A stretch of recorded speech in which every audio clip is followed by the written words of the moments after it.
Fue mi gente, es John Arwabi. En esta oportunidad quiero reaccionar a un artículo que publica The Guardian, el medio de izquierda acá en Inglaterra, que está titulado lo que nos dicen las películas del Gladiador sobre los hombres del siglo XXI, ¿ok?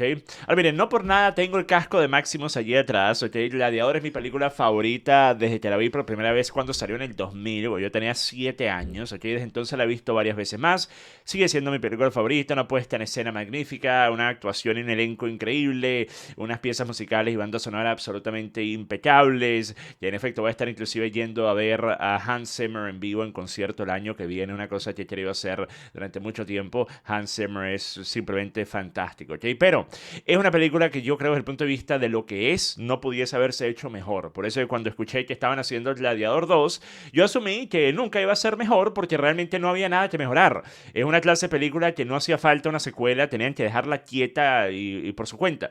Ahora, he visto algunas reseñas iniciales de Gladiador 2 y en particular, por ejemplo, de Jeremy Jahns, que es uno de los reseñadores que suelo escuchar y cuya opinión suelo tomar con algo más de valor que la media en internet. Él ha dicho que le parece una película que se puede ver, ¿ok? Pueden ver su reseña en su canal. Entonces pareciera que por lo menos no es mala. Pero, una vez más, si esto fuese una película que no tuviese el nombre Gladiador y fuese otra película, ok, no pasa nada. Pero cuando utilizas el nombre Gladiador y haces una secuela innecesaria, el que simplemente no sea mala no es suficiente. Porque si no, ¿para qué lo haces? No hacía falta, una vez más. Y después, desde el punto de vista del éxito en taquilla, se estrenó en países europeos, principalmente Reino Unido y Francia, como el número uno este fin de semana. Y eso rompe el récord anterior que había tenido Ridley Scott en dichos países. Sin embargo, si ustedes me preguntan si yo creo que Gladiador 2 va a tener el mismo éxito en taquilla, ni hablar desde el punto de vista de las reseñas que vaya a tener, pero el mismo éxito en taquilla que tuvo Gladiador 1, pues lo dudo mucho, porque ten en cuenta que la primera película tuvo un presupuesto de 100 millones de dólares y en taquilla logró recaudar 465. Así que con el presupuesto de 310 millones de dólares que tuvo Gladiador 2, tendría esta película que recaudar más de 1.000 millones de dólares. ¿Ok? Pudiese ocurrir, pero yo personalmente lo dudo. Ni hablar de la longevidad que tiene Gladiador. Gladiador, una película que salió hace 24 años, sigue siendo relevante hasta el día de hoy. Veremos si ese es el caso siquiera en la mitad de tiempo para la segunda parte. Pero no he visto la segunda película todavía, la voy a ver este fin de semana porque mi novia aún no ha visto la primera, así que vamos a ver ambas este fin de semana. Quizás haga una reseña después de verla. Pero la razón por la que quiero hablar de este artículo es porque este artículo es todo lo que está mal con Hollywood, ¿ok? Todo lo que está mal con la industria del entretenimiento está manifestado en este artículo. Entonces, primero, ¿por qué hace falta siquiera hacer un artículo titulado Lo que esto nos deja saber de los hombres de la actualidad? Es una película de gladiadores, ¿ok? ¿Qué pudiese dejar saber? Si algo, lo único que vas a denotar es el cambio en lo que se considera correcto en una película de Hollywood. Entonces, en realidad, deberías saber lo que nos deja saber de los cambios de Hollywood de los últimos 24 años. Pero entonces, vamos a continuar. Dice: tal vez sea porque Paul Mescal en Gladiador 2 es más joven que Russell Crowe en la original. Tenía 27 Mescal y Crowe 35. O tal vez sea porque Mescal tiene una energía irónica y alegre, y Crowe algo más parecido al personaje rojo brillante de Inside Out, Enojo. Es algo de todos modos porque las dos películas, ambas dirigidas por Ridley Scott, nos dan dos versiones diferentes de la masculinidad. No solo en términos de las vibraciones de los actores, sino también en cómo tratan a las mujeres, la geopolítica y la batalla. Y también cómo ven el humor y la sexualidad. Entonces, ¿qué ha cambiado para los hombres en los 24 años transcurridos entre cada estreno? La idea que Hollywood tiene del ideal masculino oscila como un péndulo, de lo urbano a lo preverbal, del hombre de la ciudad, del hombre de las cavernas, de Cary Grant a Marlon Brando, de George Clooney a Russell Crowe. La belicosidad de Crowe se manifestaba dentro y fuera de pantalla. Después hablan sobre todas las discusiones que él tenía con los productores, guionistas y demás. Y ahora una cosa.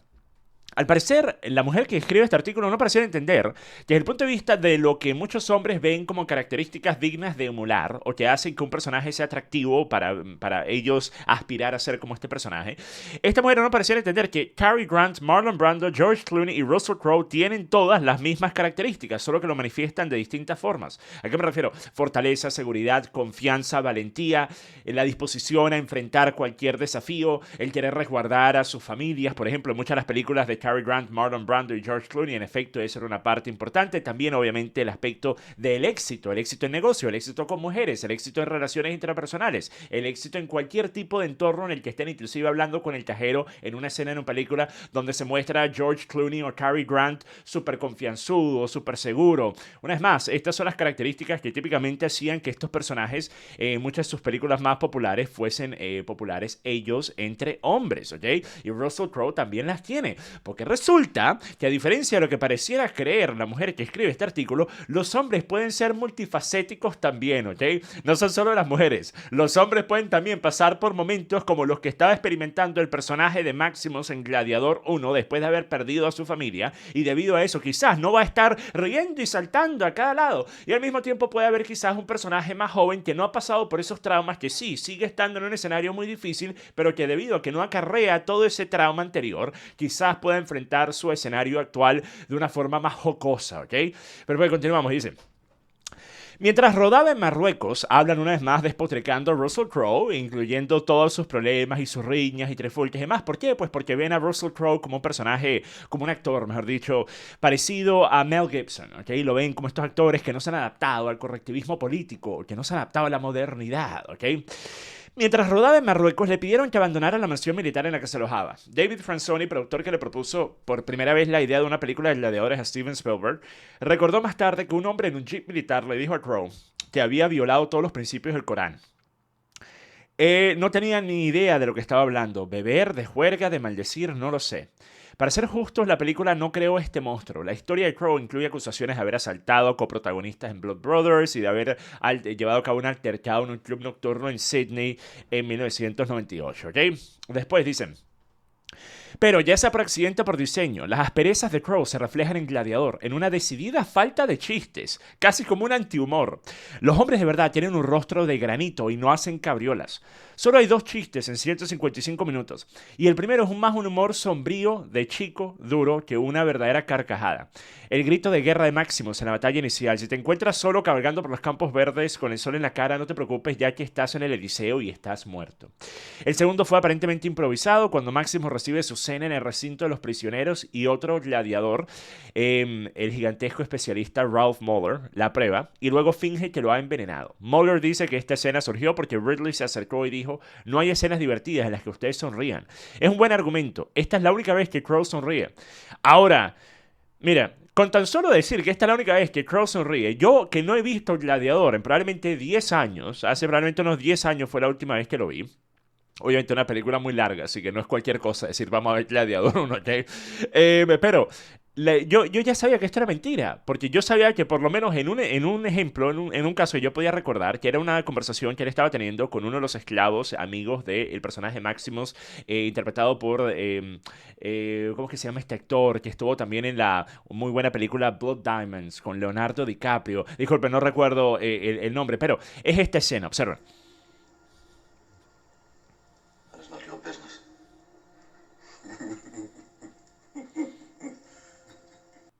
Entonces, al parecer esto no es una sonrisa. Al parecer Russell Crowe no está sonriendo aquí, ¿verdad? Porque dice la autora de este artículo que la única sonrisa de Russell Crowe fue en esa otra escena que ella menciona.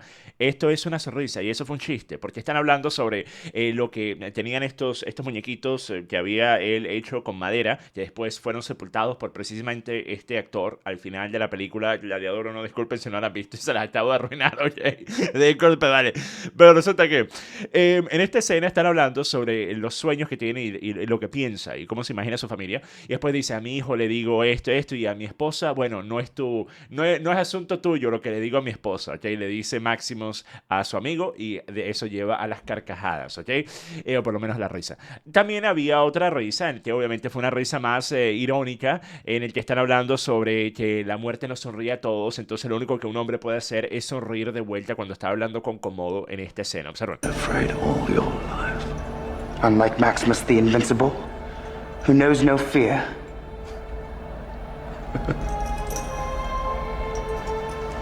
Entonces sí, se podría decir que eso no fue exactamente una risa real y sincera, entonces por eso no se incluye, pero definitivamente el que la autora de este artículo haya dicho que no existe la otra escena que les acabo de mostrar denota que probablemente ni siquiera vio la película antes de hacer el artículo, ¿ok?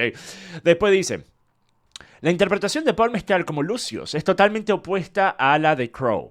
Es cierto que su guión es más ingenioso, pero incluso cuando no habla, la expresión de su rostro sugiere que acaba de pensar en algo gracioso y que te lo contará más tarde. Sin que tenga nada que ver con esto, no hay ningún registro histórico de que Mescal se comportara como un patán en el set, ¿ok? Una vez más, entonces Paul Mescal es lo que los hombres deberían emular hacer. Una vez más, no he visto la película, quizás me guste, no la he visto, pero esto me está dando una muy mala impresión, ¿ok? Esto está dando una muy mala impresión. A diferencia de Crowe, la presencia de Mescal es juvenil, apacible y un poco más matizada, en el sentido de que uno puede creer que la rabia brota de él, como dice el politiquero gladiador interpretado por Denzel Washington, pero no se le puede imaginar siendo grosero con un camarero o el equivalente romano con un esclavo. Entonces, supuestamente, Russell Crowe, el personaje máximo, sí. El personaje máximo era un grosero, una persona falta de respeto. ¿Por qué? Pues porque no quería estarse riendo a cada rato cuando acababa de perder a toda su familia. Estaba siendo capturado y estaba apresado, teniendo que batallar para mantenerse con pie, ¿ok? En pie, es una cosa increíble. Después... Pero el primer, y después agregan esto, escuchen, pero el primer gladiador no se preocupa especialmente por la esclavitud. Imaginen decir algo bueno, imaginen decir, pero el primer gladiador interpretado por Russell Crowe no se preocupa especialmente por la esclavitud, excepto como un punto de la trama para cuadrar la contradicción del héroe. Claramente un introvertido que quiere morir habiendo perdido a sus seres queridos, pero que todavía está luchando como el diablo para seguir vivo. La parte central de la película, después del aspecto familiar de Russell Crowe, es precisamente que él quiere liberar a sus hombres, porque él ve en efecto a estos que terminan siendo sus hombres, este grupo de esclavos que él conoce y que él termina básicamente liderando, él los ve como hubiese visto a sus soldados a los que lideraba antes de ser un esclavo. Entonces, esto es literalmente la pieza central de la película, el querer liberarlos. Por eso es que él estaba batallando, por eso es que él estaba comprometido a seguir. Y aparentemente a Russell Crowe en Gladiador 1 realmente no le importaba ese tema de la esclavitud. Sí, si estaban allí o estaban... la única razón para que eso siquiera fue mencionado, porque había un problema de contradicción en el guión, entonces necesitaban llenar ese espacio. Increíble, increíble. Después mencionan, las políticas de género también han cambiado, ya que no puede ser el objeto de amor de uno de estos tipos, simplemente sonriendo y luciendo bien. La esposa de Maximus, escuchen esto, existía solo como la mujer a la que no pudo proteger, lo que se entendía como una herida psíquica insuperable, sin necesidad de explicar qué era lo que realmente la hacía tan genial. Una vez más, entonces, no se puede entender el por qué la madre de su hijo, una mujer que lo amaba, una mujer que en todas las imágenes que aparece, que en efecto suelen ser la misma proyectada de distintos ángulos, esa escena justo afuera en la entrada hacia la casa donde vivían. Se nota la expresión en su rostro. Una vez más, esa es la diferencia entre cine excelente, cine de alta calidad, y el que necesites decir algo, el que necesites explicar por qué Maximus amaba a su esposa. Esa es la diferencia. Con tan solo ver la expresión que ella tenía cuando lo veía llegar, tú podías entender exactamente el por qué él la amaba tanto, que se amaban mutuamente, tenían una familia. Pero aparentemente necesitabas explicar, no, bueno, a mí me gusta mi esposa porque ella es inteligente y ella es divertida y ella es valiente y ella es muy fuerte y ella... Es totalmente innecesario, pero eso es lo que exige en la actualidad la industria del entretenimiento. Ahora lo exigen solo para las mujeres, para los personajes interpretados para mujeres. De ninguna forma lo exigen para hombres. Un hombre sí, no hace falta siquiera describirlo, porque todos los hombres son iguales, ¿ok? Entonces, si es un hombre, bueno, de seguro va a ser este tipo de hombre, no hace falta decir nada sobre él. Pero si es una mujer, tienen que decir exactamente por qué la mujer es el personaje más importante de la película, ¿ok? Inclusive, ella continúa y dice... La esposa de Lucius, en la película nueva, por el contrario, es una guerrera por derecho propio, porque por supuesto lo es. La generación de TikTok simplemente no aceptaría un personaje femenino que no fuera más que esposa. Si no lo crees, claramente nunca has intentado ver a Hannah y sus hermanas con chicas de 14. No solo lo critican todo, sino que te culpan por la existencia de Woody Allen. Entonces aquí ella está infiriendo que la razón por la que esto debería estar involucrado en el guión de una película es únicamente por la presión que harían los tiktokeros, especialmente las muchachas tiktokeras, si tú no haces que el personaje de la mujer sea una heroína, ¿okay? Que sea increíble, que sea el mejor personaje, ¿okay? Que de por sí, uno precisamente de los mejores personajes es justamente la hermana de Komodo, en Gladiador. Ella termina siendo uno de los personajes más importantes, ella termina teniendo la pieza clave de lo que es el momento más grande del final de la película, donde la persona que da la orden es ella, donde la persona que hace el mensaje es ella. Entonces, una vez más, Eso no importa, porque simplemente tienen que describirlo para que la gente, para que los tiktokeros puedan entender. Y después continúan y dicen: igualmente pronunciada es la actitud completamente reiniciada de la sexualidad. Y esto tiene mucho más que ver con las normas cinematográficas que con las sociales. Como dijo Mezcal en una entrevista con la revista Attitude, creo que esta película es para los chicos, para los gays, para las chicas, para las mamás, para los papás. La tensión entre el apetito irresistible del cine por volver a contar los clásicos, mientras se mantiene una omerta sobre todo lo que no sea sexo cis heterosexual de esa época, ha sido extraña. Así que es genial ver que eso se resolvió finalmente. Bien hecho a todos. Una vez más, y muy importante también el tener que incluir no solo relaciones, sino relaciones de un tipo muy particular, porque si no yo me molesto, ¿ok? Que una vez más, oigan, no tendría ningún problema que hubiesen en efecto ese tipo de relaciones en una puesta de escena en una película que está basada en la era del Imperio Romano, porque en efecto había una gran cantidad de relaciones de este tipo, tanto en el Imperio Romano como también entre los griegos mucho antes, así que esto era algo muy frecuente, muy prevalente. Sin embargo, el decir necesito que esto esté, y si no está, voy a decir que esto fue un error, ¿por qué no lo mostraron? Es una vez más la necesidad de hacer el ejercicio que en efecto tienen que hacer todos los productores de películas para poder tener siquiera la idea aprobada por una casa productora de Hollywood. Todos los ejecutivos, todos los guionistas tienen que asegurarse de llenar las casillas necesarias, ¿ok? Entonces, ¿tenemos un personaje de este? Ok. ¿Tenemos un personaje de aquel? ¿Tenemos esto? ¿Tenemos una pareja que tenga un hombre de una minoría o una mujer que no? De dos minorías en el que la mujer sale... O sea, es una cosa que no tiene nada que ver con el entretenimiento.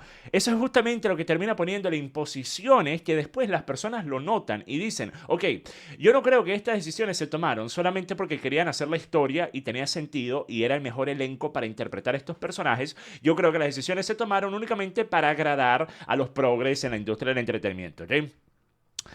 Y por cierto, termina entonces siendo contraproducente, porque en efecto, donde hay personajes de cualquier grupo de minoría, que quizás pudiesen en efecto ser las mejores personas para interpretar un rol particular, como claro puede pasar y ha pasado muchísimas veces, quizás hay personas que van a cuestionar y van a decir: no, esa persona no recibió ese rol porque era el mejor actor o actriz para interpretarlo, sino simplemente porque era de este grupo de minoría particular, ¿ok? Entonces es también injusto para todos los talentos tremendos que hay entre cualquier grupo, en cualquier minoría, ¿ok?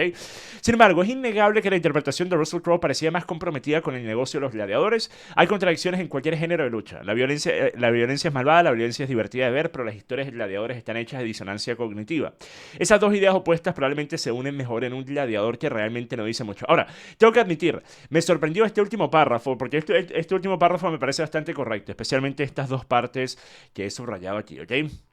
En efecto, sí, está la disonancia cognitiva de decir: esto es algo tan terrible, pero al mismo tiempo, en efecto, te está entreteniendo la escena de combate. Algo parecido inclusive a lo que ocurre en la UFC. Si tú fueses a ver a dos personas en la calle peleando y haciéndose tanto daño como se hacen en estas peleas de la UFC, probablemente no lo verías como entretenimiento, especialmente no si fueran, por ejemplo, dos familiares tuyos que están peleando. Pero como son estos dos luchadores profesionales que lo están haciendo como un deporte, como un entretenimiento, tú lo puedes ver en efecto como eso, ¿ok? Y puedes ver el rostro repleto de sangre y tal, y puedes decir: oh, mira la batalla, qué excelente, qué épico, qué entretenido. Entonces sí, eso me parece una postura bastante cierta al final. Pero sí, ella también termina y dice que es probablemente una disonancia cognitiva que se puede manifestar mejor en un gladiador que realmente no dice mucho. Entonces ella, con estas últimas dos líneas, acepta básicamente que el rol de Russell Crowe fue mucho más acorde a lo que exigía la película. Fue mucho más acorde a lo que de lo que se trataba el gladiador, ¿ok? Entonces me parece bastante curioso, porque eso viene después de haber despotrecado a Russell Crowe en medio artículo y haber hablado sobre cómo muchos de los cambios realizados son para mejor y cómo el personaje de Paul Mescal es mejor porque es más divertido y echa más bromas. Y por cierto, también, una cosa que quiero agregar es cómo el gladiador logró apelar a tantas personas, que es algo que brilla por su ausencia en este artículo y es algo que explica uno de los guionistas de la película, que se llama William Nicholson. Es uno de los guionistas de la película original y esto es lo que él tuvo que decir. Escuchen. Finding love after death, which completely transforms your reaction to the man. And it makes you love him because he's not now killing because he's so big and tough. He's killing because he has to. My own belief, and I would say this, wouldn't I, is that because of all those changes I made to his character, he became appealing to women. He was always going to be appealing to men, He was always a great fighter. But there are so many movies of great, tough fighters that are only watched by 16-year-old boys. You know, Gladiator isn't like that. Gladiator has, I think, something like 50% of its audience is women. What they saw on screen was their dream man, a man who's very, very strong, but very, very loving. Entonces sí, en efecto, creo que eso es correcto y creo que eso se puede ver con, por ejemplo, la diferencia entre una de mis películas de acción favoritas de todos los tiempos y una de las dos películas que yo creo tienen las mejores escenas de combate de cualquier película de acción, pero de lejos. O sea, ni siquiera está en el mismo universo, ¿ok? Si ustedes comparan prácticamente cualquier escena de acción de cualquier otra película con las escenas de acción que pueden encontrar en la película The Raid y en particular también la segunda película, que The Raid es uno de esos raros casos en el que la secuela termina siendo mejor que la original. The Raid Veranda, ¿ok? Que no se los puedo recomendar suficiente. Termina siendo mejor que la original porque mantiene todo lo que hizo que la original fuese excelente, especialmente las escenas de combate, pero después le agrega mucho mejor cinematografía, mucho mejor puesta en escena, muchos lugares diferentes en lugar de simplemente grabar prácticamente toda la película en un mismo edificio. Es una película y también obviamente el trasfondo, que es un trasfondo personal de la estrella de la película Iko Uwais, ¿ok? El actor. Ahora, la razón por la que menciono estas dos películas es porque estas dos películas fueron una gran una gran motivación, una inspiración, mejor dicho, a las películas de John Wick, ¿ok? Tanto así que inclusive en la más reciente película de John Wick están dos de los personajes que estuvieron en las películas de The Raid, que también son expertos en artes marciales. Muchas veces ellos también asistieron en el rodaje de las primeras películas para las escenas de combate y por eso es que las escenas de combate en John Wick son mucho mejores de lo que estábamos acostumbrados a ver en películas tan taquilleras de Hollywood. Pero lo que tiene John Wick, que hizo que la primera película de John Wick fuese tan exitosa, es que no solo tiene las escenas de acción, no solo tiene la cinematografía, no solo tiene la música, las distintas puestas en escena, sino que también tiene el trasfondo familiar, el trasfondo de su esposa y el trasfondo de su perro, ¿ok? De su perro. Miren, se hizo un estudio años atrás de ¿qué es lo que tú puedes hacer para hacer que un personaje en una película se gane la enemistad, la hostilidad de la audiencia con mayor rapidez y facilidad? Y eso es poner a un personaje en una película que le haga daño a un perro, ¿ok? Entonces, inclusive por encima de hacerle daño a una persona inocente, hacerle daño a un perro, ¿ok? Entonces, cuando tienes eso siendo una de las partes fundamentales de John Wick, de la primera película de John Wick, eso también explica por qué fue muy popular no solo entre hombres, sino también entre mujeres. Y yo creo que en efecto, como explica el guionista de Gladiador, que por eso también fue muy exitosa Gladiador, la original, entre hombres y mujeres. En fin, miren, déjenme ustedes saber si ya han visto esta película, déjenme saber qué les pareció, si les gustó, si no. Yo probablemente voy a hacer una reseña después de verla este fin de semana. Pero con eso termino el video, mi gente. Hasta la próxima. Paz.